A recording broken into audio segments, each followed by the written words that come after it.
ankasitrahana trany ianao tomboko lasy tomboko vavy manaraka ny fandaharana izay vokarina eto amin'ny sioka. Fandaharana manokana no arahanao izao izay arahana ady hevitra iresahana ny andraikitra sy ny fandraisan'ny solombavambahoaka anjara amin'ny fandiniana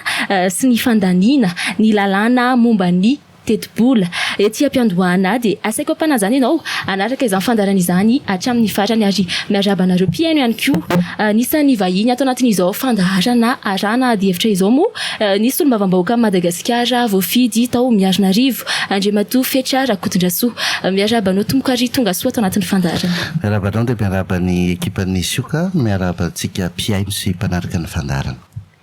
Vahintsika faharoa Andriamatoa Razafindrakoto Yuri Garis izay sekretera jeneraly ny ministera toe-karena sy ny fitantanam-bola miarabanao ihany koa. Ya miarabantsika rehetrarehetra dia misaotra anareo nanasa amin'ity fandaharana ity.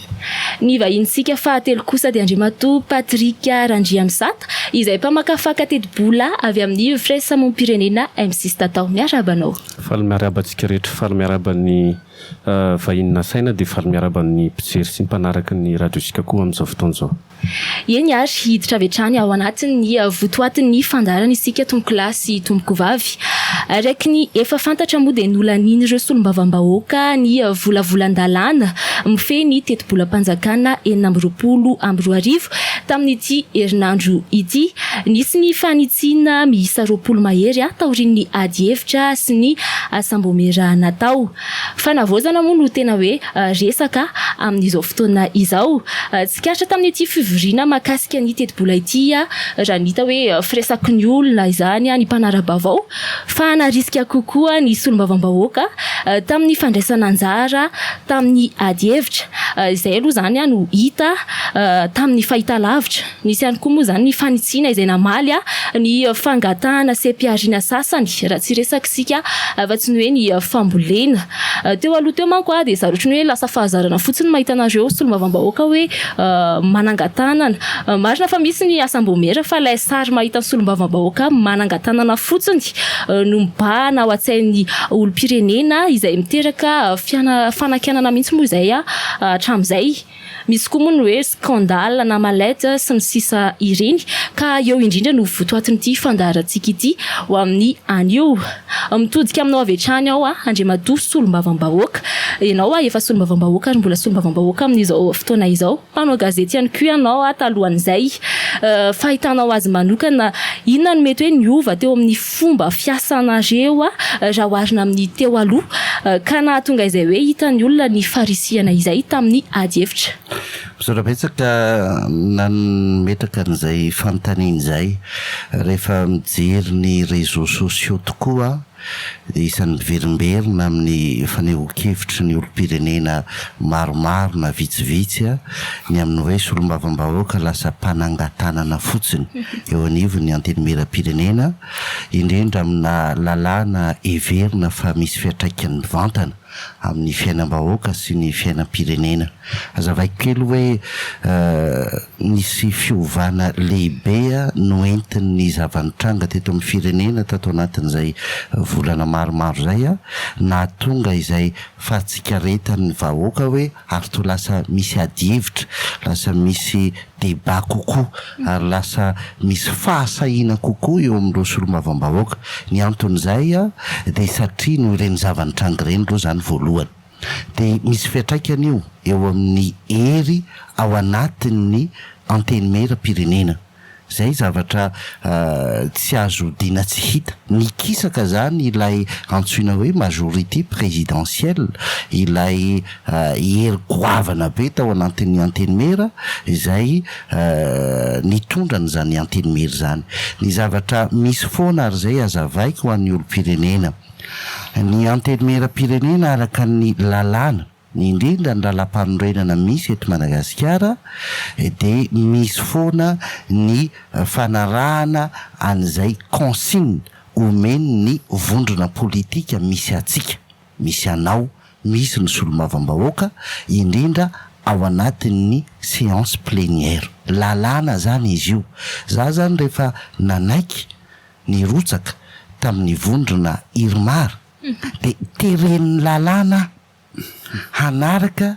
ny fitsipiky ny antoko zay ny latsahako solomavambahoaka ary raha sanatria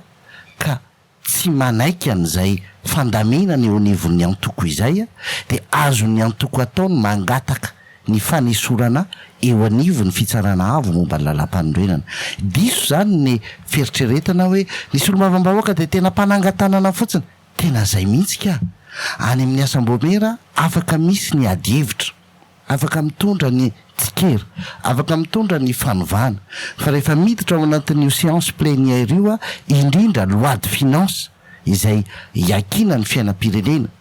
iankina ny politika kapobeny ny fanjakana, de misy consigne de vote alefan'ny groupe parlementaire aminao hoe isika dia mandat na isika dia manaiky,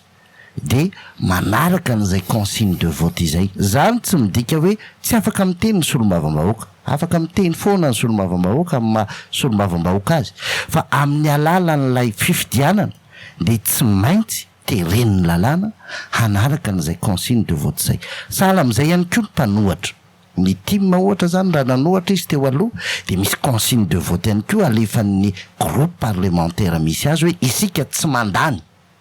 de mifidy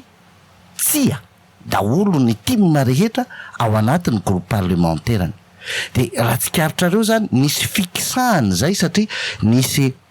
lay groupe irmara zay tena maro anisa teo anivon'ny antenimera be da be nametra-pelana, mbola misy plateforme sady tsy atsiny tsy an'ny roa zany zao eo anivon'ny antenimera pirenena, mahatonga an'izay tsy misy alohatreto ny tena hoe consigne de vote, mahatonga ny solomavambahoaka manaraka an'izay feon'ny feritreretany amin'ny adievitra fa indrindra any amin'ny vote. Fahitantsika lany lay volavolan-dalàna na de nasiana fanitsina azy. Taloha mantsiny izy io nahazatra tao ao de volavolan-dalàna tsy nasy-panitsina fa lany 100 isan-jato na de misy raha fanitsina natao tany amin'ny asam-bomera de matetika izy io lany 100 isan-jato. Zay nahatonga ialako tsiny amin'ny mpiaina fa za de tsy nandany volavolan-dalàna mikasika ny teti-bolam-panjakana intsony tao anatin'ny 3 taona farany zay, satria misy zavatra heveriko fa tsy de mety loatra amin'ny eritreritro manokana de nataoko tsy tonga fotsiny amin'le fotoana fivoriana fandaniana n'ilay volavolan-dalàna satria tsy de nety tamiko loatra izay hoe consigne de vote na hoanina tsy hoany amin'ny fandaniana ny teti-bolam-panjakana. Ya, ny fantaniko manaraka kosa indray de miantefa amin'ny avy amin'ny ministeran'ny toe-karena sy ny fitantanam-bola ary koa ny firaisamon'ny pirenena. Ahoana ny fahitanareo an'izay hoe adievitra tamin'ity taona ity izay? Eo ihany koa moa zany ny fanazavana zay nentin'ny solomavambahoaka teo raha hoe misy ambaranareo mahakasika an'izay. Ya, misaotra nametraka an'le fantaniana satria hita tokoa aloha fa nisy fiovany indrindra fa votoatin'le adievitra zany. Taloha nisy foana ny adievitra indrindra fa tany anatin'ny vomiera efa niatrika an'izany moa taloha de mahafantatra an'le izy zany fa tsy de tena lafin'ny teknika be hoe tena avolenta zany ny taloha fa pitsopitsony matetika ny tena dinihana. Fa ny tamin'ity indray toraka ity kosa zany de hita fa tena nanao ny asany ataoko hoe amin'ny kitso-po sy tena nampiasa ny fahaizany tanteraka ireo solomavambahoaka ireo nanadiady an'ity teti-bola ty. De izay zany tena nampiova le izy satria tsy hoe voatery moa zany efa anisan'ny asany ao amin'ny ministera moa zany tena hoe tsy maintsy mijery ny lafin'ny teknika tanteraka zany amin'ireo le fanamariana zay nataony tao amin'ny vomiera mikasika an'ity volavolan-dalàna mikasika ny teti-bola ty zany. Ny tsara homariana angamba de araky ny tenen'ny monsieur le député teo moa ny atao mifandarantsika ity zany de hita fa mahaleo tena kokoa zany le député miteny ary tsapanay hoe zany angamba kosa ny tena azo lazaina hoe demokrasia satria tsy solombava nantoko zany izy amin'izao fotoana izao fa solombava-bahoaka marina tokoa ka asa aloha raha hijanona amin'izay le rafitra zany ao ariana na hoe mbola iova hiverina ohatry ny fanao teo aloha ve fa zay aloha zany dia mba mahatsapa kosa hoe tsara le fiovana izay nisy tamin'ity indray mitoraka ity. Ia, voalohan-teny aloha zany dia mamelany araba ho antsika rehetrarehetra ny ataoko hoe zava-dehibe amin'ny firaisamoam-pirenena angamba no mahakasika an'io teti-bola io dia efa ombako manana ny voalaza teo izay mahakasika ny izay karazana fanovana. Voalohany indrindra aloha dia ny adievitra izay ao anatin'ny fandaniana, zany hoe le adievitra mialoha zany iny moa zany no tena nitakiana tao anatin'ilay izy ary matoa nisy ilay karazana fantsiana 20 izay anisany hoe ataontsika hoe betsaka ihany zany raha ao anatina par rapport amin'ny pratika nisy tamin'ny hatramin'izay dia efa zavatra ngeza be zay ary nisy ny adievitra tao anatin'izay. Ombako manana daholo ny voalaza rehetra teo fa misy point anankiray maromaro ngambany ataoko hoe raina roa rehefa tena ny zavatra hita zany hatrizay ihany koa izay efa fampizaran'ny firaisamoam-pirenena sy ny mpiara-mombonatoka amin'ny fampandehanana ny vote sy ny fijerevana n'io resaka teti-bola io da fahatongavan'le izy eo anatrehan'ny anteny meram-pirenena zany. Isaorana aloha ny fitondram-panjakana fa nanao ny ainy tsy ho zavatra izay fantatra fa tonga ny vola faran'ny volana oktobra zany teo anivon'ny anteny meram-pirenena le izy fa ny fampizarana foana hatramin'izay hoe manana n'ilay 80 andro ny anteny mera anankiroa dia 30 andro an'ny aty amin'ny assemblée nationale fa ilay fahatongavan'le izy tsy hita le teti-bola raha tsy ataontsika hoe taorianan'ilay déposition iny zany hoe lasa somary kely le fotoana ahafahana mitondra ny fanadihadiana. Raha ho anay manokana zao na vita analyse izay be dia be mahakasika an'iny resaka teti-bola io amin'ny ankapobeny. Hita ihany nefa ny tena pression be dia be rehefa le manao analyse satria lasa tsy voadinika tsara, mety afaka manao simulation amina resaka impact économique mahakasika ny mesure prise anankiray ohatra raha tsy teny fotsiny ny resaka fampiakarana ny vidina ny impôt alaina amin'ny resaka le sakafo, ny impôt alaina amin'ny solika reny zany zao le hoe ilaina ihany ny fahaizana ara-teknika ary izahay dia miara-niasa foana tamin'ireo entité maro fa anisan'izany ny ao amin'ny anteny meram-pirenena manome taratasy zany hoe efa vita analyse détaillé mahakasika ny fepetra noraisina ao anatin'io teti-bola io dia anisany ataoko hoe zava-dehibe zany zay raha ohatra hoe tonga efa tonga ara-potoana moa le izy fa any amin'ny fara hoe misy ilay fotoana tonga aloha zany le izy dia sady manana ny ataoko hoe fotoana ny firaisamoam-pirenena ahafahana manadiady ary ihany koa manana fotoana ny eo amin'ny anteneram-pirenena mandray izay sosikevitra ahafahana mitondra fanamariana zay moa no tena zava-dehibe ao anatin'le izy sy manatsara kokoa ny adievitra mahakasika an'io resaka teti-bola io. Efa misy ny ataoko hoe ezaka raha mihoatra amin'ny débat zany ny ao amin'ny asambomera moa tena ataoko hoe matota fa voaka reto point 20 reto dia nisy ny adievitra lalina fa aza tsy tokony adinitsika fa manodidina ny eo amin'ny 900 page eo ny ilay teti-bola zany hoe mbola misy ny zavatra tokony resahana ao anatin'izay. Raha tsy teny fotsiny ohatra miresaka refondation tsika teti-bola ho an'ny décentralisation rehefa nijerenay ao le izy tena tsy niova mihitsiny manana tableau mihitsy atao izay teti-bola nateraka natokana ho an'ny aty amin'ny CTD zany izay eritreretintsika hoe tokony mena vahana kokoa ny olo-pirenena ny any fotony amin'ny fampandrosoana firenena dia nisy ady tsy nietsika ny subvention aloena any amin'ny commune tena efa farankely le izy fa tsisy nietsika mihitsy subvention ny eo amin'ny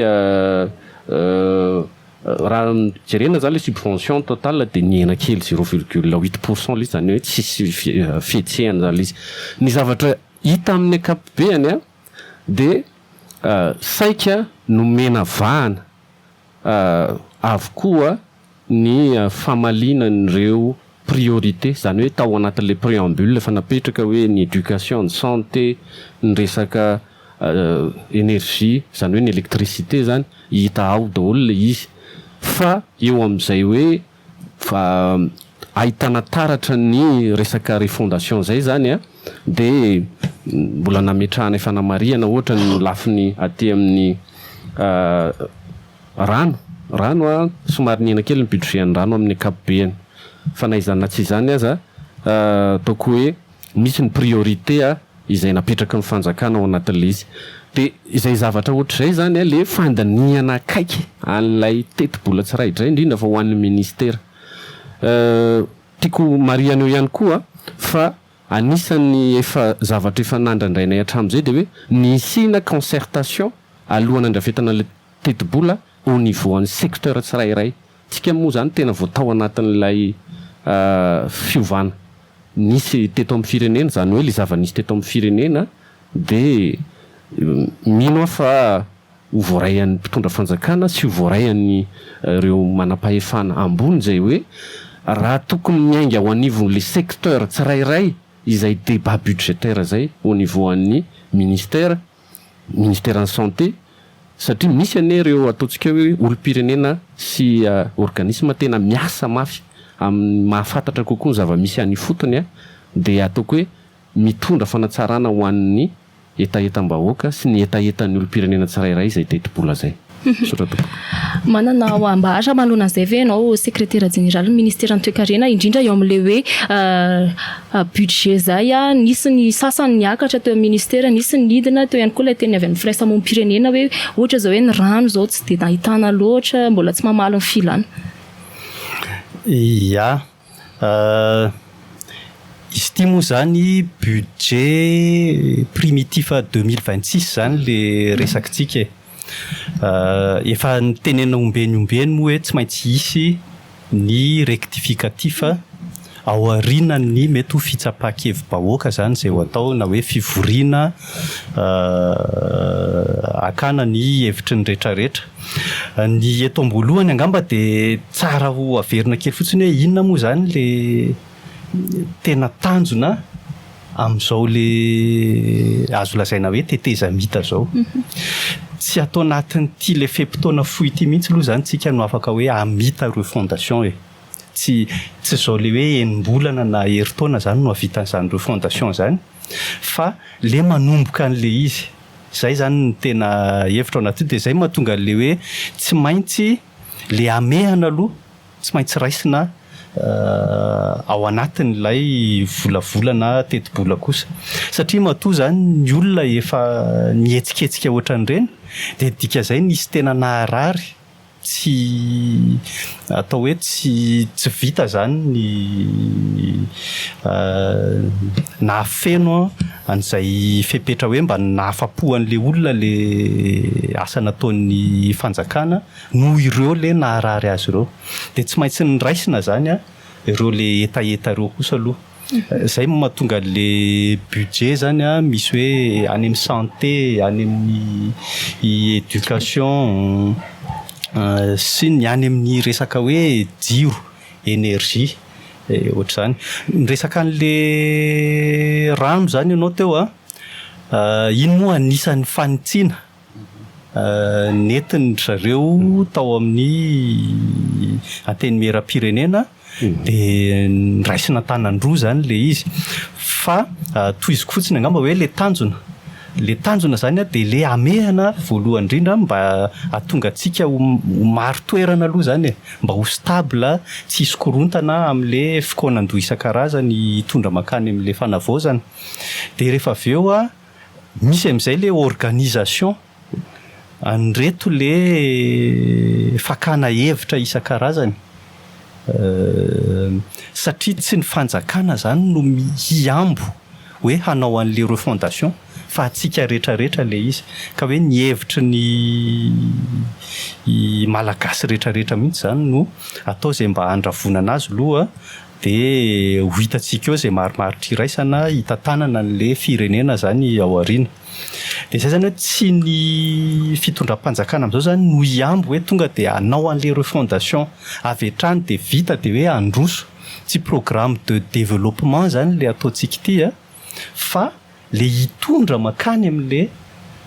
rafitra izay hitondra le développement rehefa avy eo de zay angamba zany tena hoe votoatiny le tetibola de zay moa le hoe tsy maintsy ho asiana fanitsiny io rehefa avy eo rehefa tonga am'izay ny hevitrytsika rehetrarehetra hoe zao le tena lalakizorana de ny hevitry ntsika vahoaka moa zany no ho tanterahana rehefa avy eo hitodika amin'Andriamatoa Mavambahoaka kosa indray ny fantaniko manaraka ianao moa teo nilaza hoe tsy nandray anjara tamin'ny fandaninan'ny tetibola izay efa hotelo taona nisy nanazava ianao teo ny hoe antony nahatonga an'izay fa fantanina manitikitika an'saiko hoe amin'ny maha solom-bavambahoaka anareo ampy ve ireo antotan-kevatra eo ampelantananareo entina miasa rehefa ohatra hoe fotoana ny fandaniana tetibola toy ireny sorabetsaka amin'ny fantaniana mila mandray lesony sika raha te androso tamin'ny zavatra ny ainana nandritra n'izay fotoana ny tantarany firenentsika raha iresaka resaka momba ny tetibola te izay tena aim-pirenena sy aim-bahoaka no ao anatiny ninona ataontsika ninona tatatataitsika ety ivelany rehefa tsy ny reflété an'izay zavatra resahantsika izay ny tetibolam-panjakana de rora fotsofotsiny antsika menakavy dikan'izay ity zany tena aim-pireneny ty nisy fomba fiasa efa nadopte ny fanjakana teo aloha ny conférence budgétaire au niveau régional tamin'ity le izy tsy nisy tsy haiko moa hoe inona ny antony fa izy io tanterahana anoany amin'ny volana mea anoany zany isaky ny faritra iatsona n'ireo herivelona rehetra any amin'ny faritra karakarainy ny ministerany tetibola sy ny fitantanam-bola mba akana ny feon'ny any fotony ahafahana mandrafitra ny tetibolam-panjakana aty amin'ny conférence budgétaire au niveau national zany reny zavatra reny tokony tohizana ary zay mavonigasy manao fa tsy tena manao rehefa tena atao le conférence budgétaire au niveau régional de tena tokony tena atao ary tena trandrahana mafy mihitsy ary atao ho zava-dehibe ny fanatanterahana azy fa tsy sanatry atao fotsiny satria mety hoe tereny ny mpamatsy vola ve mety hoe tereny ndreo mpiara-mombonantoka ve na koa hoe mba atsaratsara endrika ny fitondram-panjakana iny zany lesona anankiray iny faro ny lesona tokony hialany ny fahefanam-panatanteraka nizaniza ho avy eo de ny fahefanam-panatanteraka io de olona katahotra foana matetika inona tahaka nyreny hoe tsy ambaratelo ary secret ny tetibolam-panjakana misy fotoana ao anatin'ny antenimera-pirenena rapitso no mifarana ny fivoren'ny antenimera androany amin'ny 120 ary ty tena secret no lazaiko anareo nisy fotoana ary efa nioatra ny tamin'ny 12 alina fa de natao fotsiny lay tatitra hoe tamin'ny 12 alina tamin'ny 12 sasany alina no adopté le izy izahay ny adopté azy nahita fa efa tamin'ny 12 sasany alina vao adopté zany hoe raha manaraka ny lalam-pandroena antsika rehetra de efa tsy anatin'ny lalàna intsony zany lay fandaninay an'ilay izy fa nohonony hoe satria misy an'izay andraikitra ny fahefanam-panatanteraka zay tsy de azoko loatra mandraky tia ny androany hoe inona moa zany no ahatonga ny zareo manao secret-an'io zavatra io tokony vao manomboka ny conférence budgétaire au niveau régional de efa tokony alefa ny adevitra tsy ho voatery ao anatin'ny antenimera mba ahafahan'ny fiarahamonim-pirenena mandray anjara ao anatin'le izy ndao resahantsika amin'ny radio ndao resahantsika amin'ny télévision ndao resahantsika any amin'ny université ndao resahantsika eny amin'ireny sehatra marobe ahafahana miady hevitra reny a hoe inona no eritreritry ny olona ny hery velona rehetra mba ahafahana mahazo teti-bolam-panjakana mifanaraka amin'ny filaniny farafaratsiny filanin'ireo secteur tsirairay ka ahatonga antsika rehetra ho tompona andraikitra ao anatiny io zany zavatra anankiray mila elan'ny exécutif io manao zavatra apotomoty kely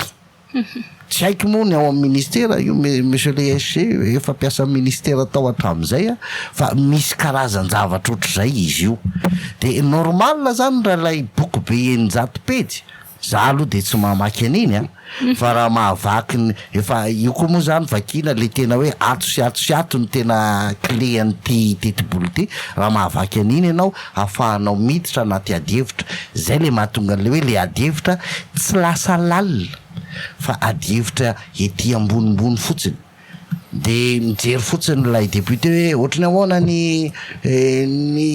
resaka fambolena ay misy an'izao aho ay ok rehefa milamina ny ao aminay manahoana ny siady milamina ao tsara tsy nena ny montantny ay mety zany lasa superficiel zany lay adevitra fa tsy tena ny fotony de zay no hanaingako foana hoe tsika zao mieritreritra ao anatin'ny fanovana sy ny sisa io zany isan'ny zavatra anankiray be ary isa mba angatahako no hoe tokony tena sokafana ary tsy amin'ny teti-bolam-panjakana ihany fa ny lalàna rehetrarehetra tsy mba misy adevitra mikasika ny lalàna zany eto amintsika fa izy io tokony hoe maka fotoana maro embolana fito volana andao resahantsika anaty radio sy gazety miaraka aminareo mpanao gazety miaraka amin'ny olo-pirenena sy ireo sehatra voakasika rehetrarehetra de avy eo arafitra le lalàna mba tena lalàna hifanisy amin'izay filana ny olon-drehetra no avoakatsika amin'izay fotoana zay manana nampian'izay ve ny avy amin'ny ministera na ny avy amin'ny firaisamonim-pirenena ia tena mafisiko le voalaza teo isika de tafiditra anatin'ny firenena zay anaovana évaluation na tombana miaraka amin'ny misy hoe organisation zay international budget partnership zany hoe misy évaluation na tombana atao amin'ny Madagasikara mahakasika ny fangararan'ny fitantanana ara-bola anisan'ny tena teboka farany ambany ao anatin'izy io ny resaka hoe fandraisana anjara ny amin'ny fandrafetana sy ny processus budgétaire ray manontolo iny zany efa nisy ny aki efa azotsika fa niena le point de ivoaka io amin'ny taona taona 2024 zany fa ny zavatra tiako marihana de tafiditra tao anatin'izay resak'izay mihitsy le fomba fanatsarana hoe ny teti-bola raha tiana izy fiatraikany amin'ilay vahoaka malagasy de tokony hampandraisana anjara izy amin'ny famolavolana azy zay le hoe participation efa nisy tokoa io resaka conférence budgétaire io ary marina voalaza teo hoe tsy nisy le izy tamin'ny taona lasa fa talohan'iny taona iny ary le forme le izy misy karazany maro ny fomba ahafahana participer anatin'le izy de ny karazany tafiditra anatin'io ohatra ny resaka conférence budgétaire régionale zay ary zay ao anaty firaisamonim-pirenena mbola mijery ihany koa hoe inona koa ny mety ho endrika hafa mety hitondra ny fanatsarana io satria ny endrika structure locale de concertation zany hoe ilay eo anivon'ny commune sy ny mety eo anivon'ny région zay mbola tsy mipetraka hatramin'izao lay atao hoe structure locale au niveau régional zay efa eritreretina tokony hametrahana anazy satria fantatritsika tsara fa raha miresaka fampandrosoana de eo anivon'ny région tokony hamoaka an'izay bebe kokoa dikan'izay tokony hoe lay fomba hanatanterahana an'le izy tokony isy ireo mpandray anjara bebe kokoa zany izay iantefan'ilay teti-bola de efa voalazako teo moa le anankiray farany hoe ny eny anivon'ny ministère zany hoe le analyse sectorielle mihitsy le eo anivon'ny secteur ho an'ny santé ny éducation ny resaka rano eo anivon'izay koa ny resaka électricité manao ahoany reny any koa zany tokony isy adevitra ny zavatra hita matsy matetika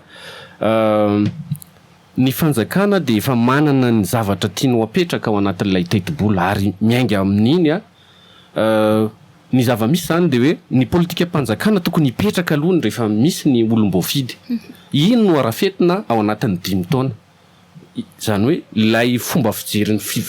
fampandrosoana mihitsy no efa tokony hipetraka vao manomboka le taom-piasana voalohany.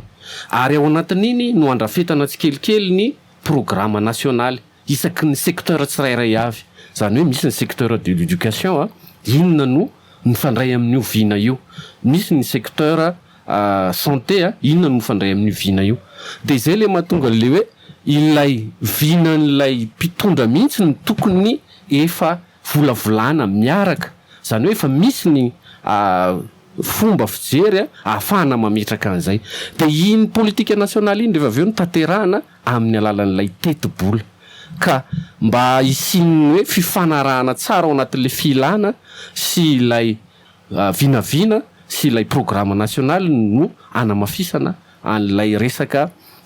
teti-bola amin'izay fotoan'izay. De raha izay no tanteraka zany hoe ilay fifandrindrana ao anatin'ilay vina sy ilay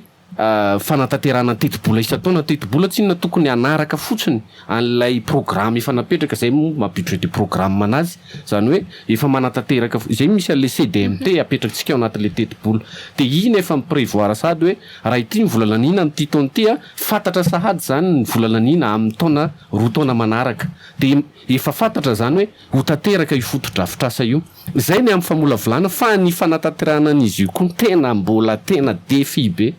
Zany hoe mety tsy ato anatin'le atevitra antsika le izy fa nisy lesona ngeza be tao hoe projet efa mandeha efa ao anaty teti-bola tanterahana anatin'ny 3 taona ny herintaona ihany vita de miova priorité hafa indray. Zay zany le tena olana be tao anatiny misaotra. Ya, ohatran'ny tonga de samboro kely angamba le resaka décentralisation teo marina fa déconcentration angamba le nyresahana teo aloha le hoe andinika ny teti-bola ny fanjakana fohy be. Zay moa tsinona zany ty budget resahantsika ty eto fanjakana fohy be. De tsara mba tsy adinoin'ny rehetrarehetra ihany koa aloha fa mitovy lenta ihany raha amin'ny hoe fiantraikany amin'ny fiainana andavanandro. Ny teti-bola ny ty fanjakana fohy be ty sy ny teti-bola ny eny amin'ny vondrom-bahoaka tsinjaram-pahefana. Tiako tenena zany hoe anisan'ny tena tokony mba hojerentsika ihany koa zany akaiky rehefa hoe intéressé tsika te hisehatra eo amin'le fiainam-pirenena ny teti-bola eny anivon'ny commune. Tsy tirery kory zany ny teti-bola tokony miintéressé atsika te mba hanipy an'izay teny zay fotsiny satria tsika manko mety hoe sao de olana resaka fako na ohatra zany ohatra ny fiainantsika andavanandro de mieritreritra tsika hoe ahoana moa zany le aty amin'ny teti-bola amin'ny fanjakana fohy be tsika no mijery zany hoe inona no mba azo atao amin'ny momba an'izany. Fa misy fitsinjarana andraikitra sy fahefana moa zany eo de tsara zany tsika mba mandray anjara amin'le atanatohatra rehetrarehetra rehefa te handray anjara amin'le izy. De ny tiako hoe asogadina kely fandroany angamba hoe misy tokoa ny lesoka amin'ny hoe famolavolana nytony teti-bola tony satria moa zany zavatra anankiroa lehibe tsy maintsy atao mifandanja. De le ataoko hoe fitakiana avaty fotony sy le cadrage zany hoe lasitra lehibe zay mametra zany ny zavatra azo atao. De zay moa mampa-ekônomia azy zany hoe le fitakiana tsy maintsy maro de maro, le lasitra nefa ny kelikely de tsy maintsy eo zany nampifandanjana le izy mba hoe hisy fifandrindrana ao amin'le asa atao rehetrarehetra sy le fandaniana. De izay zavatra zay tokoa moa zany araka ny tenen'ny Andriamatoa Solombavam-bahoaka teo, raha ny tena tokony ho izy de tokony ho tafiditra hatrany amin'ny voalohany zay olona rehetra manan-kevitra amin'ny resaka tetibolo io dia mila moa zany io hoe aligné zany hoe mifandrindra amin'le programme hoe misy PGE eo zany misy plan de mise en œuvre dia mila mifandrindra amin'izay kosa aloha fa zay no mahatonga anay hoe amin'izao andron'ny fanovana zao dia anisan'ny masomasoana atoato zany zao voalohany indrindra aloha ny hoe fiaraha-miasa amin'izao hoe hainao aman-jery zao zany tsy resaka ady hevitra fa resaka fampitana fotsiny hoe fanentanana ny olona zany aloha mba isa-intéressé amin'le raha-raha-mpanjakana zay aloha voalohany dia rehefa avy eo ny anao open data moa le fiantso azy tsy haiko ny fomba hitenenana azy amin'ny teny malagasy fa le ireo le atotanisa sy atotan-kevitra zany mba tianay ho azo kirakirainy rehetrarehetra amin'ny fomba tsotra dia ho azo diniana na eny anivon'ny université na eny anivon'ny fiarahamonim-pirenena rehetrarehetra eny zay zany zao no ezaka ho atao anatin'ny volana vitsivitsy ezahana efa isy andiany voalohany alohan'ny any manana an'le hoe assise nationale pour la relance économique amin'izay zany rehefa mba midinika isika dia mba olom-pirenena efa mba manana information farafahakeliny zany no anisan'ny midinika eo fa tsy hoe le olona etanimpo fotsiny dia eti-po fotsiny andeha ila voatsiary zany rehefa avy eo zay zany ny dingana voalohany aloha ataontsika zany zao ao anatin'le hoe fandraisana anjarany tsirairay avy amin'le fandiniana tetibola sy amin'ny raha-pirenena amin'ny ankapobeny mihitsy moa zany satria ny tanjona zany ao anatin'ity dia le fandimbiasany zay ny tena tianay ho apetraka ao anatiny hoe na fandimbiasana io na ara-politika io na ara-ekonomika mila foana an'izay information zay ny olona informé no afaka mandray anjara feno zany amin'ny raha-pirenena mahakasika an'izay hoe asa efa ataon'ny ministera izay hatrany Andriamatoa Razafindrakoto Ioria nisy fanitsiana miisa 420 nentin'ny solombavambahoaka mahakasika an'izay hoe tetibolam-panjakana ho an'ny taona 2024 izay amin'izao dingana izao ve mety efa hoe misy fiatraikany ireny fanitsiana ireny amin'ny asa ataon'ny ministera raha ny mahakasika an'izay le volavolan-dalàna moa zany mbola mandalo an'le processy amin'ny fandaniana azy dia io moa amin'ny 2024 zany hoe tsy tena azoko moa zany le fantaniana fa miezaka mamaly azafady amin'ny 2024 moa zay vao tena miatra iny dia ny amin'izao fotoana moa tsinona mbola le tetibola 2024 aloha zao no miatra amintsika dia tsy hoe misy fiantraikan'izao dia zao akory ireny fanitsiny ireny zany hoe ireny fanitsiny ireny zany mbola tsy misy miatra aloha zany le fanitsina avy amin'ny solombavambahoaka na eo anivon'ny ministera amin'ny ankapobeny tsy miatra izy moa zany tsy hoe miatra ho an'ny ministera fa miatra ho antsika rehetrarehetra tsinona moa le izy fa ny ataon'ny ao amin'ny ministera zany dia ny mandray an'ireny fanitsiny ireny dia io moa zany efa zay le lalan'le volavolan-dalàna andeha indray tsika zao eny amin'ny antenimeran-doha olona dia endray zany ny mijery Andriamatoa député moa zany ny tena efa mahafantatra bebe koa ny le hoe le processus amin'le fankatoavana an'le lalàna endray mbola mety hisy fanitsiana hafa koa dia zay indray vao miverina ao amin'ny antenimeram-pirenena indray le volavolan-dalàna zay vao olany rehefa avy eo zany le tena hoe version farany efa voalaza moa fa tsy azo idivirana zany tetibola na sy-panitsiana amin'ity zany hoe tsy maintsy isy zay tamin'ny fandaharana manokana natao teto amin'ny sioka tamin'ny herinandro lasa iny moa dia nivohitra tamin'izany ny mahazava-dehibe ny fampandraisana anjarany rehetra amin'ny famolavolana tetibola efa voaresaka teo ihany moa ny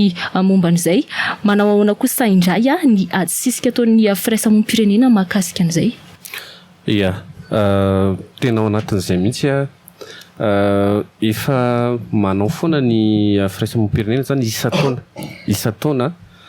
mitondra n'ilay ataoko hoe famakafakana mahakasika an'io teti-bola io. Ny zavatra tiako marihana dia tsy eo anivon'ny fanjakana foibe ihany le izy fa na eny anivon'ny commune koa ary satria izahay dia efa nanao intervention commune manodidina ny eo amin'ny 7 eo fa le tetikasa angamba no resahako eto misy an'ilay tetikasa rindra rahantsika mahafantatra aloha izay fanjakana teo aloha anisan'ny hoe bénéficier an'izay dia misy ihany koa tetikasa maro izay natao tany amin'ny tany Toliara teo Fianaratsoa tao Tsirabe izay mampianatra ny vahoaka sy ny tanora eny fotony mihitsy ny fomba famakafakana ny teti-bola io. Alaina ny teti-bolan'ny commune jerena hoe inona avy ny programme ao. Matetika moa tena misy statut particulier kely mihitsy ary moa anankitelo izay Tanjombato anisany nanaovana karazana fampiarana tamin'izay hoe raha ny Tanjombato ary natao ohatry ny fanjakana foibe dia ohatry ny ahoana ny mety ho fandehan'io teti-bola io fa mandalo fahasarotana tanteraka zareo tao anatin'izay. Iny moa apetraka amin'ny teknisianina ministera no mijery an'izay. Dia ny zavatra hita tao anatin'izay rehefa nanandrana teo anivon'ny région izahay zay moa no tena antony ametrahana an'ity tokony nisy ny transparence zany manoloana ny fitantanam-bolam-panjakana fa taibabe tany Tamatavy tamin'izany fotoana nametrahana an'io hoe maninona ny eo anivon'ny région na an'io teti-bola io ary tsy mivoaka tsy fantatra hoe ohatry ny ahoana ny programme ny région tsy fantatra hoe inona avy no fomba hanatanterahana fampandrosoana eo anivon'ny région zany amin'ny alalan'ny teti-bola izay azony. Tamin'izay dia somary ataoko hoe mifahitako azy zany hoe limité tena tsy afaka nandroso tao anatin'ny lay débat mahakasika ny teti-bolan'ny région tamin'izany fotoana fa ny eo anivon'ny commune dia efa mandeha io eto Madagasikara ary ny tanora misy ndreo tanora izay hofanina any fotony izay mandray andraikitra amin'ny alalan'ny conseil des jeunes dia reny no miezaka manome feedback manome observation any resaka teti-bola ao anivon'ny commune manome ihany koa ny laharam-pahamehana mahakasika ny tanora dia efa mandeha zany zay resaka fandraisana anjara eny anivon'ny commune zay zany efa tao anatina plaidoyer no anaovana an'izany ary eto dia efa manana ny ao anatin'ny ministera isika andriamatoa secrétaire généraly ny anisan'ny efa plaidoyer efa ataonay foana isa-taona dia hoe tokony hisy ny fiara-miasa akaiky eo amin'ny firaisamonim-pirenena sy eo amin'ny ministera mba hametrahana an'izay resaka hoe cadre fiara-miasa hitondrana ny fanatsarana amin'ny antsipiriany mahakasika an'io teti-bola io. Tiako marihana fa ilay évaluation ataon'ny ABB zany hoe International Budget Partnership io dia miainga hatrany amin'ny hoe transparence participation ary ny fandraisana anjaran'ireo androm-panjakana amin'ny zay transparence zay zay tafiditra ao anatin'io ny anteny miram-pirenena sy ny ao amin'ny Cour des comptes misy mihitsy izay noty izay nanaovana évaluation izay efa lendresahako teo dia misy recommandation be dia be izay iarahana amin'ny fametrahana an'izy ireny ka ny fiaraha-miasa ny ataontsika hoe ny rotonta amin'ny fijerevana an'izay point par point zay dia ahafahana mitondra fanatsarana ary isorako sahady eto ny secrétaire général ny ministère fa ity open data ty efa tao anatin'ny recommandation anay io tao anatin'izay resaka transparence zay accès amin'ny information budgétaire mba ahafahan'ny olona tsirairay mandinika ahafahan'ny olona tsirairay ihany koa manome sosikevitra sy mitondra fanatsarana izay mitondra ihany koa ny sosikevitra entaentam-bahoaka ao anatin'izay fikirakirana ny teti-bola izay. Raha hoasitsika resaka kosa indray ny mahakasika ny tamberina andraikitra anisan'ny antsoantso ataon'ny firaisamonim-pirenena foana moa no mahakasika izay hoe tamberina andraikitra izay avy amin'ireo olom-boafidy sy ny olona izay nampindramin'ny vahoaka fahefana manao ana kosa indray andriamatoa solombavam-bahoaka ny fipetraka izay hoe tamberina andraikitra ireo solombavam-bahoaka izay ao anatin'ny hoe fandaniana ny teti-bola. Ny teti-bola io dia ny olom-boafidy anankiray rehefa tsy mahalala ny lanja ny tamberina ndraikitra dia mino ahy ianao na onga ny olona eny an-dalambe izy na tsy lantsoina izy amin'ny fifidianana manaraka io zany automatika io raha olona tsy voatery hoe olona nianatra politika na sy science politika na hoe fa automatika io hoe nomena fahefana dia nampiasaiko amin'inona le fahefana dia entiko maka izy ny fahefana iny inona le fanapa-kevitra noraisina dia miverina maka izy avy eo satria ilay olona kely any anaty fokotany na vohatra maro samihafa any ireo le manome vato anao na tonga anao eo amin'le toerana ka raha tsy hiverina ntsony ianao anao an'izay tokony ho ataonao dia mino ahy ianao fa tsy ho lantsony ianao fa soloany olo-kafa indray ianao amin'ny manaraka tiako tenena zany tsy tokony olana mihitsy zany ho ana olom-boafidy ny manao ny tamberina ndraikitra ana zao mety hoe no izampanao gazety ve dia za tena miteny mihitsy hoe tsy tokony olana tsy tokony hisy zavatra hafempenina amin'ny fomba hiaina ny olom-boafidy hitantana ny firenena fa matetika ny ao am-panatanteraka ny tena katahotra amin'izy io manafinafin-javatra na zavatra tsy tokony ho afenina dia tsy resahana fa atao surprise zany foana misy lalàna ndraindray gaga ianao tsy heninao taizataiza fa avetrany dia milatsaka andaontsika andany toka gasy tsy hoe tsy mandany toka gasy fa tokony hisy adihevitra ngeza be mihitsy mialohan'ny anapa-kevitra vonina daholo ve tsika menakavy fa ho ataontsika ho ara-dalàna ny toka gasy ohatra zany io raisiko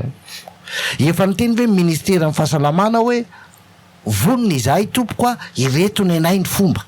entinay hanaovana azy ny polisy sy ny gendarme ny ao amin'ny impôt efa nambe feu vert daholo ve reo rehetrarehetra ireo andao amin'izay ataontsika le lalàna fa tsy hoe za député nomeny vahoaka fahefana hanao lalàna dia taitaitreo arariva ho ampandrina koa dia manoratra lalàna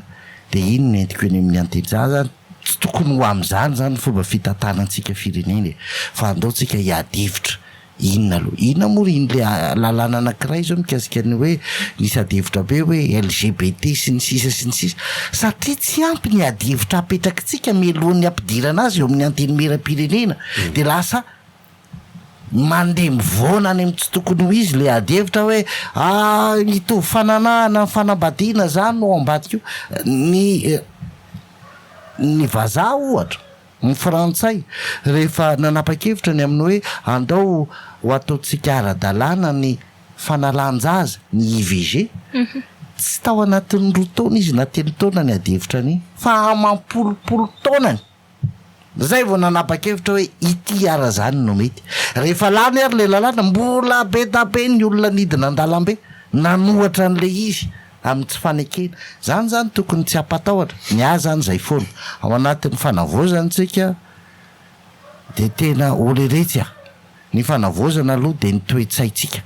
io tsy za aloha mialatsiny amin'le mpanao hoe rafitra tsy rafitra zany io tsy mbola nisy rafitra ratsy teto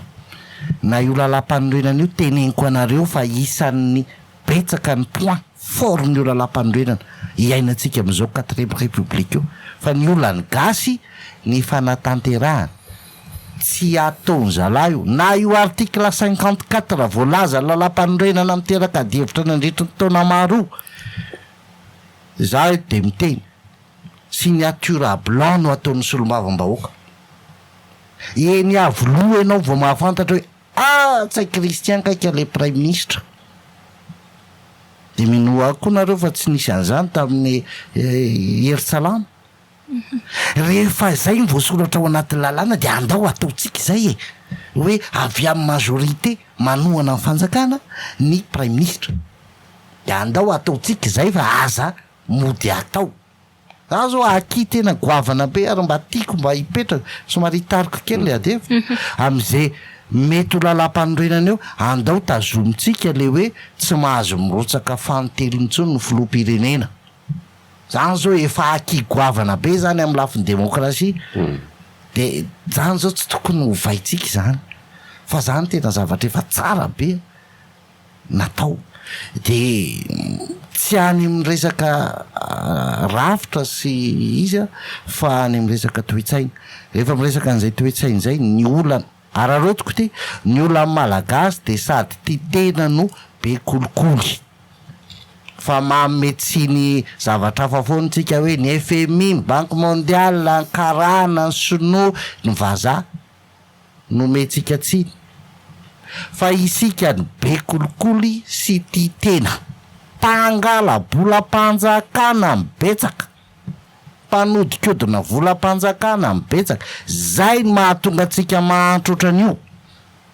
fa tsy hoe fidio sy fokotany tsy fidina sy fokotany faux problème zany fa ny olantsika io mpangala volam-panjakana mibeda be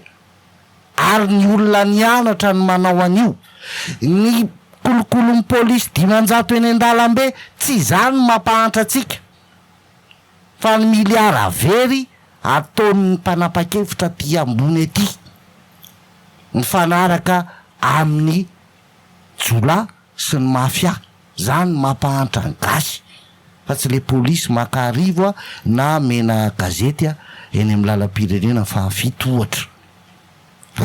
zay zany ana mba tiako tenenina mafy mihitsy hoe ho anareo zay samba nanao politika indrindra ny tanora mbola ho avy ny fotoana matotra tsara ny ao andohanareo de ho hitanareo fa ny toe-tsaina ny mahavoatsika ary ny kolikoly sy ny fitiavan-tena tapitra to manana malina zay ve ny avy amin'ny firaisamoam-pirenena indrindra le resaka tamberin'andraikitra teo ihany eo am'le resaka tamberin'andraikitra mihitsy no ilaivako anaovako fanamarena kely angambany tena marina tokoatran'izay satria mifamatotra daholo ny ao anatin'le atao hoe fomba fitantanana ny firenena de anisan'ny zava-dehibe io resaka hoe tamberin'andraikitra io ny tamberin'andraikitra izay andrasan'ny olom-pirenena amin'ny olom-boafidy araky ny voalazan'ny Andriamatoa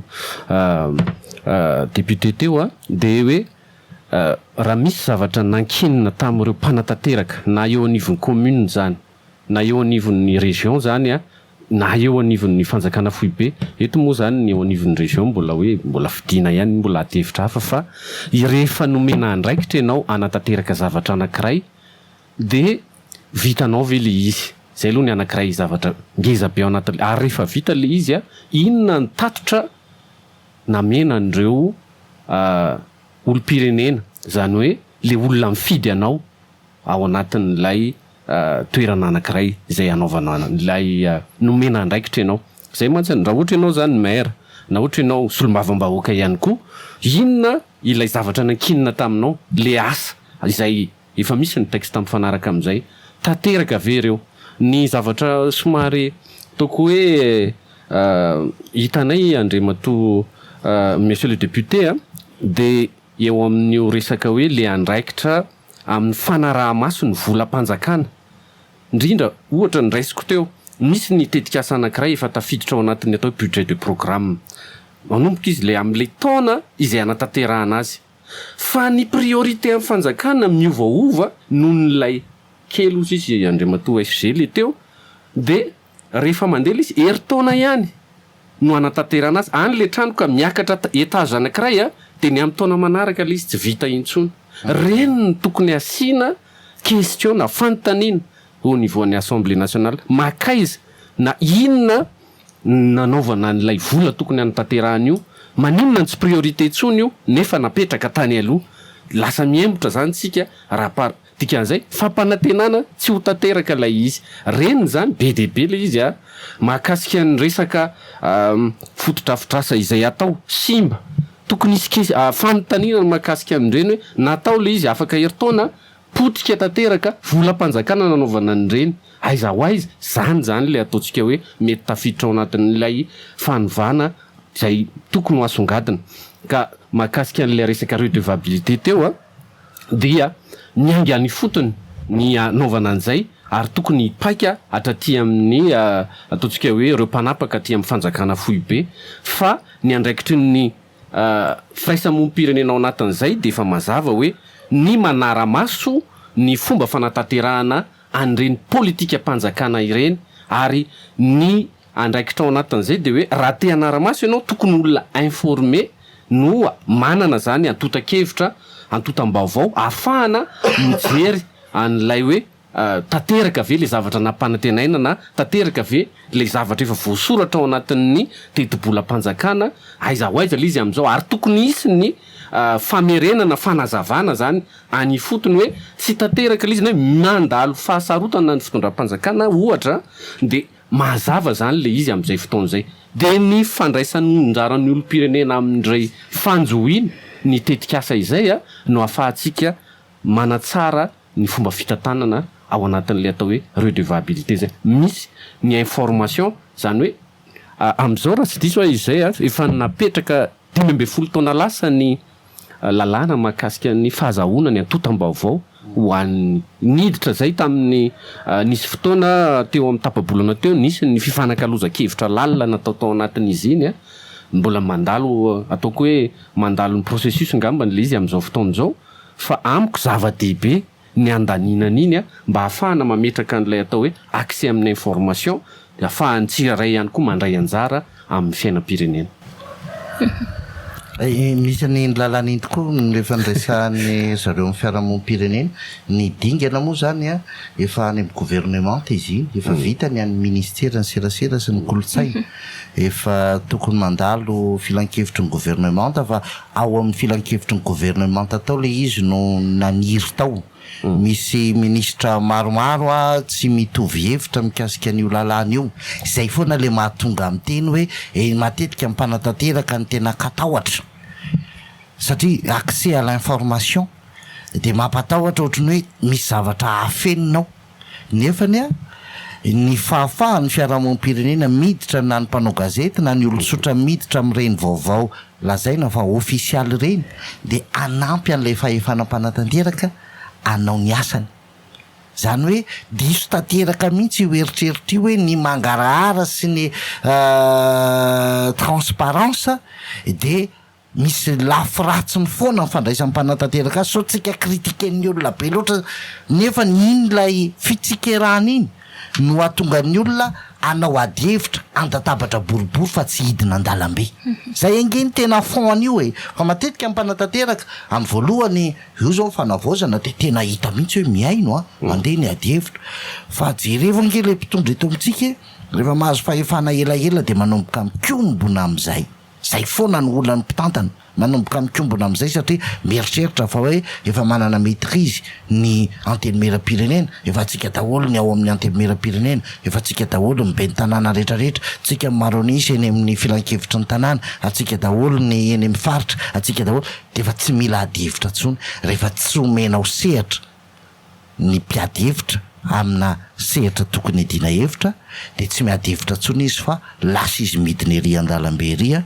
de toran vato ianao de miala ozy izy lesona zany io raisin'ny mpitondra hoe mila lefy io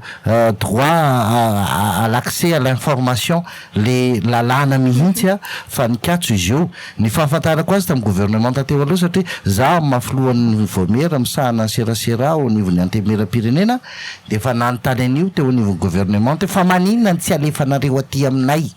de zay ny olana tsy mety lany eo anivon'ny filan-kevitry ny gouvernement satria nisy ministra 3 sa 4 tsy nanaiky andinin-dalàna maromaro ao anatin'io za de isa miteny hoe tokony alefy io lalàna io fa tena manampy be da be atsika amin'ny ady hevitra misy eto amin'ny firenetsika.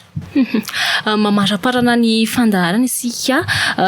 fantaniana farany izay misokatra ho atsika rehetra mpandray anjara eto moa zany ity apetrako ity nisandrasantsika teo mahakasika ny LFR hoe zay tsy maintsy ho isy moa zany izay zavatra izay inona no mety hoe fanovana ho tsikaritra sahady amin'ny teti-bola ho asipanitsiana io raha ny fahitanareo azy manokana. Fahitako azy aloha io iankina amin'ilay conférence nationale satria fantatsika fa anatina fotoana exceptionnel ihany tsika amin'ny fitantanana firenena amin'izao fotoana iainantsika izao. Misy programa nyity fanjakana teteza mititya ny anatanteraka n'izay conférence nationale zay, zany hoe hiverina mihitsy isika malagasy andinika ny momba ny fiainantsika ny amin'ny 20 taona 50 taona ho avy, de hisy zavatra hikisako. Izay le teneniko hoe hiady-hevitra ny olom-pirenena ny sehatra rehetrarehetra de anovany mety ho heveriny malagasy fa ho lahara-pahamehana amin'ny fananganana firenena repoblika vaovao, de tsy afaky ny anao be marenina an'izay ny teti-bolam-panjakana fa tsy maintsy anovan'izay. Zay raha faharoa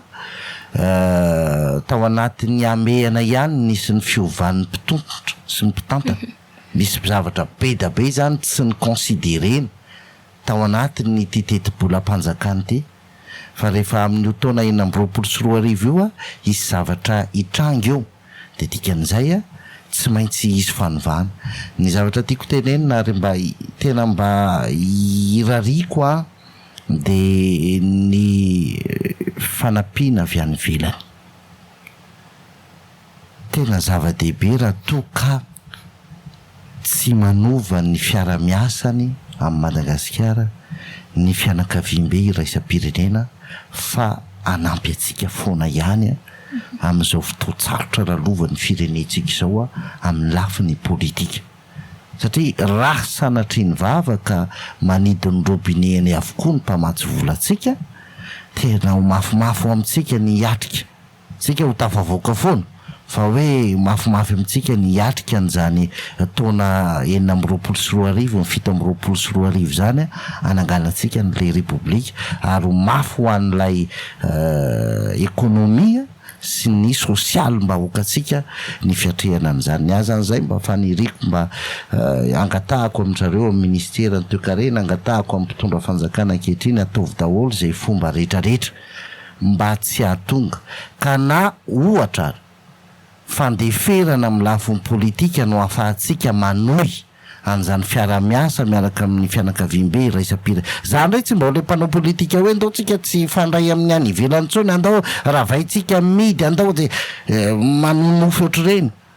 Fa azo atao tsara mampandroso a Madagasikara amin'ny fiara-miasa sy ny fisokafana avy any ivelany, fa rehefa itsika ny tsy manaiky ambakain'ny olona de mety tsika, fa itsika manao kolikoly ambakain'ny olona de eo mampahatra atsika. Fa zay zany zay hoe ny mpanao politika tokony tena tonga saina tsara hoe ahoana io concertation nationale, la conférence nationale io raha any no lalana, fandeferana no lalana, tsy atapaka ny famatsim-bola iraisam-pirenena, andao le resy atao zay ampilamina atsika menakavy. Ya, io moa zany anisan'le mety hoe fanetsiketsehana ny fiarahamonim-pirenena sy ny olo-pirenena rehetrarehetra mihitsy moa zany le fampahafantarana ny zava-misy amin'ny fiarahantsika miasa amin'ireo mpiara-miombonantoka ireo, sy ny hoe fahefatsika koa zany araky ny zay eo ampelantanantsika. Zay angamba farafahakeliny tokony mba ho fantatry ny mpiarabelona rehetrarehetra hoe atraiza ny vitantsika, atraiza no filantsika ny mpiara-miombonantoka. De zay no ahafahantsika tsy miteniteny foana zany rehefa avy eo ny tsirairay avy no afaka mandiny tena sy makalesona hoe tokony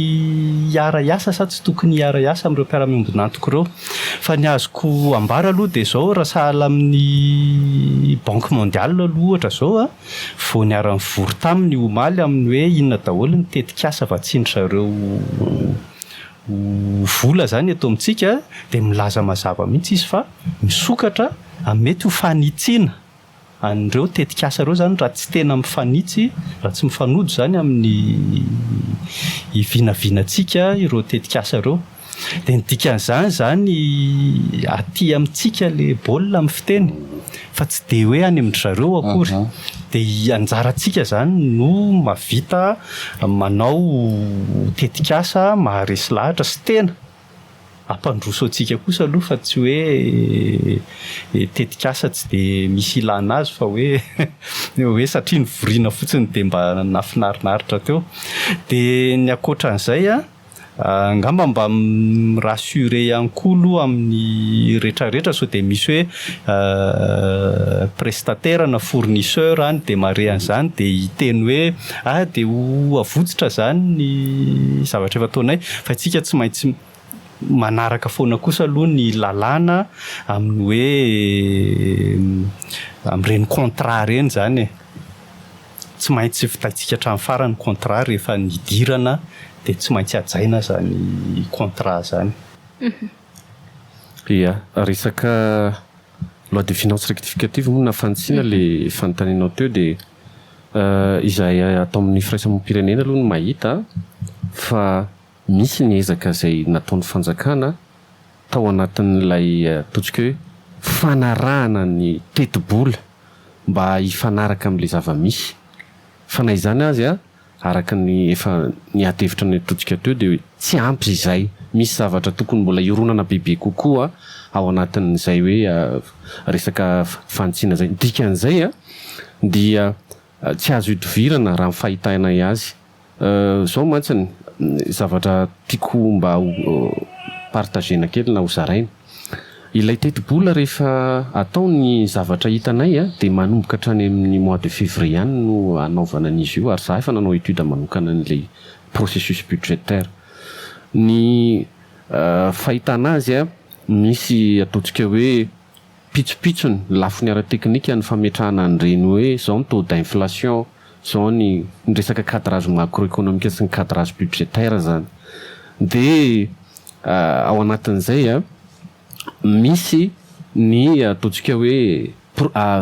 fotoana ilaina amin'ny fanaovana an'izy iny satria nisy fotoana zany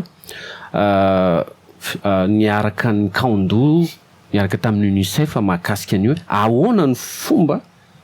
anafainganana sy anatsarana an'ilay hoe ilay fomba fananganana an'ilay teti-bola dia ho vetivety, zany hoe afaka atao araka ny ara-potoana fa ny fanangonana données zany no anisan'ny tena olana be tao anatin'ilay izy. De izay zavatra izay zany no mametraka atsika hoe eo hita fa hoe tsy vita tsony mety nanovana an'izay tany anatin'ilay mety efa nisy ny fanovana zany fa ao anatin'ilay loi de finance rectificative le izy izay efa tokony voajery sahady teny zao izay tolo-kevitra napetraka ho an'ny fanovana zay. Ohatra fotsiny ao anatin'le izy tena betsaka no mitaraina amin'ny lafin'ny secteur santé. Aiza ho aiza ny fijerevana manokana ho an'ireo interne satria voaniona tamin'ireo zay tamin'ny herinandro izay tena raha jerena ny condition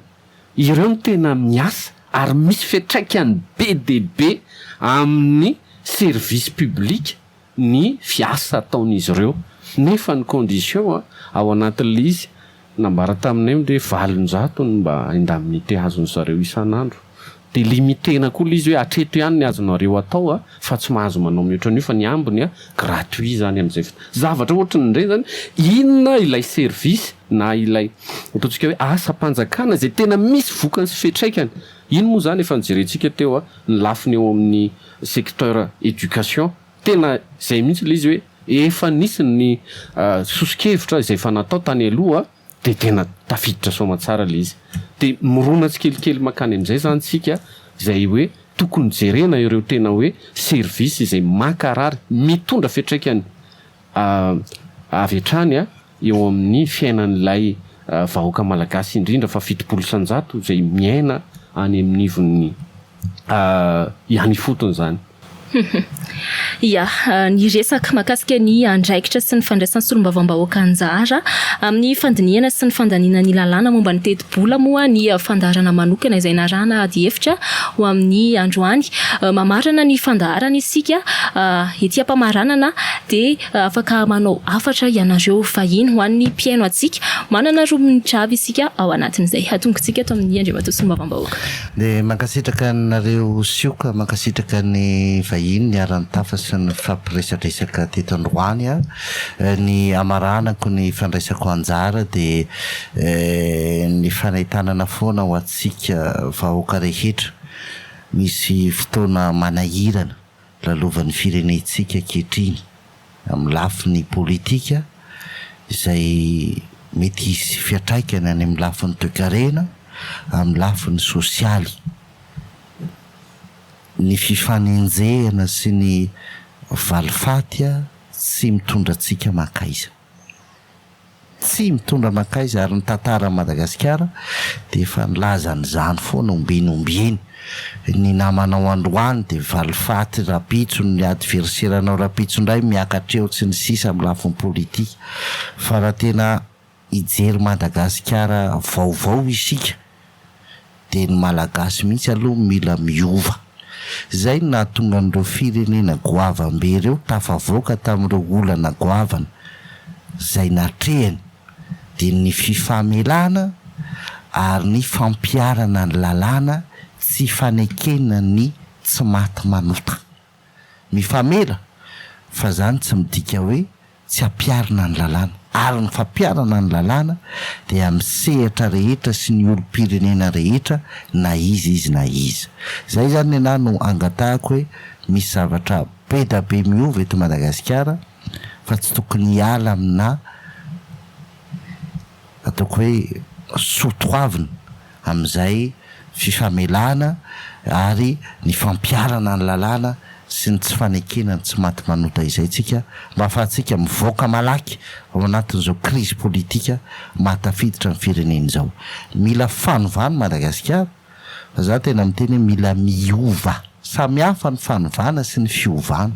le tsika menakavy tsirairay io mihitsy ny mila miova fa tsy atao slogan any amin'ny repoblika na slogan eny amin'ny ministera fotsiny hoe fanovana fa le natao omaly any no mbola atao efa tsy otsony Andro Rajoelina sy ireo mpiara-miasa amin'ny akaiky fa zay ratsy ka vitany natao dia tsy tokony ho averiny taty aoriana intsony ary zay tsara nataony tsy mahamenatra manohy azy fa tsy hoe ndao lokotsika daholo indray dia ataotsika zay loko politika atsika daholo indray zany tokony efa tsy miditra amin'izany intsony misaotra betsaka atsika mpiainy dia mirarosoa atsika menakavy. Miafatra avy aminao kosa indray Andriamatoa sekretera jeneral. Ya tena tsara be le afatra hoe tokony fiovana fa tsy fanovana no tena hoe tena aivon'le fandehanana amin'izao rafitra sy firenena ataontsika hoe vaovao izao zany fa ny zavatra tiako marihana angamba dia fisaorana be dia be eto amin'ny sioka satria raha zao asa zao dia anisan'ny asa tokony ho ataonay ary angamba fa dia nareo moa manatanteraka azy ka dia raisina tanandroa dia mbola vonina trano koa amin'ny fiaraha-miasa zany manaraka eo. Afatra kely fotsiny angamba indrindra ho an'ny tanora sy ho an'ireo vaovao zay te hisehatra eo amin'ny lafin'ny politika na ekônomika na ny ara-pivavahana koa ary ny ara-tsosialy rehetrarehetra hoe zay mihitsy ny tanjona zany raha ministera aloha amin'izao dia zay le hoe anome vahana ny tsirairay zay te handray anjara rehetrarehetra zany mba hanana ny information ahafahany manao an'izany. Zay zany tena vaindohan-drarahanay dia mba ho demokrasia ny olona tena tonga saina zany eto amintsika eto fa tsy sanatriny zany hoe olona tonga andatsabato fotsiny rehefa ao aorianao amin'ny zavatra tsy fantany akory. Ia teniko farany angambany tena raisiko ilay hoe fotoana manahirana raha ny zava-misy maneran-tany sy ny tantaran'ny firenena nandroso eran'izao tontolo izao dia nandalo fahasahiranana mafy daholo zareo fa ny ataontsika hoe Madagasikara zay nandalo fahasahiranana mafy hatramin'izay dia mbola tsy nahavita namadika an'izay tantara zay ho kion-dalana anankiray ahafana mizotra makany amin'ilay fampandrosoana ny firenena. Ka eo indrindrany ihany no tiako ohatrany hoe zaraina zany hoe ny fotoana olana hitrangan'ny olana tahaka ireny dia opportunité na lalana anankiray ahafahantsika tena mamaritra ny lalan'ny firenena makany amin'ny fampandrosoana tena izy. Le mamaritra an'ilay izy nefa eto dia isika vahoaka malagasy no anao an'izay. Ka ombona-kevitra amin'ilay faneho-kevitra telo hoe fahatongava-tsaina aloha ny voalohany indrindra, efa nisy izay matoa zany nisy reny zavatra reny dia tonga saina, da ilay lalana fiovana zany hoe ilay fiovana eo amin'ny tsirairay mamaritra ny lalantsika iombonana makany amin'ilay fampandrosoana. Eo mantsy ny tena zavatra saripady satria raha totsika misy an'izao fotoan'izao ka tsy mbola haitsika indray mamaritra an'le lalana dia afaka 5 taona, afaka 10 taona dia hiverina tahaka izao indray isika. Izay tiako ny mamaritra fa ny firenena ny Mauritiana dia nandalo an'izay fahasahiranana zay, ny Corée dia nandalo an'izay fahasahiranana zay, ny Rwanda ohatra akaiky nandalo tamin'izay. Ka ny fahana mamaritra nyity lalany ity dia anisany hitondra antsika hivoaka any amin'izay resaka krizy zay. Anisany efa tafiditra ao anatin'izay ohatra ny fanomezana vahana kokoa ny olo-pirenena tsirairay, ary indrindra ireo tanora izay ataontsika hoe heringeza be mitondra makany amin'izay fanovana izay. Tsy ny tanora irery nefa nafaka manao an'izay fa ny vondron-kery rehetra izay afaka mandray anjara ao anatin'io resaka fanovana io. Teboka anankiray mahakasika ny resaka teti-bola ihany koa. Eto ianao Andriamatoa sekretera jeneraly ampitaina ny hafatra ihany koa fa anisan'ny recommandation na sosikevitra izay arosinay dia ity mahakasika n'ity loi de règlement ity. Raha antsika mahita fa ny loi de règlement dia teti-bola mamarana ny exercice budgétaire tamin'ilay taona izay nanatanterahana azy. Zany hoe le exercice budgétaire zany eto Madagasikara raha ny mahazatra dia isaky ny 4 taona eo vao tena lany ilay teti-bola ho an'ny fanakatona tanteraka an'ilay teti-bola lasa. Dikan'izay raha herintaona miampy an'ilay 4 taona 5 taona zany vao vita ny exercice budgétaire anankiray. Dikan'izay tsy afaka miasa ny olo-pirenena hijeriny hoe aiza ho aiza marina ny fandaniana, ny aiza ho aiza ny fanatanterahana ny tetikasa io mahakasika an'ity, satria le loi de règlement zany izay ahafana mahazo ny vola lany tamin'izany fotoana ny accès amin'ny information dia afaka 4 taona le izy vao azon'ny mpamakafaka ny olo-pirenena zay vao publie ao. Raha ohatra zao amena raha ny ao anatin'ny sitiny MEF farany dia 2020 no loi de règlement publie ao. Ny dikan'izay zany dia hoe tsy afaka mivoatra ny fanaovana ny fanjohiana ny zava-bita sy ny politika-panjakana raha ohatra afaka herintaona ianao vao hanana réaction hoe tena misy zavatra tsy nety marina tato tamin'izay fotoan'izay. Ny mandahan'ny filoham-pirenena ary raha 5 taona presque efa tsy eo intsony ilay tompona andraikitra tamin'izany. Dia izay zany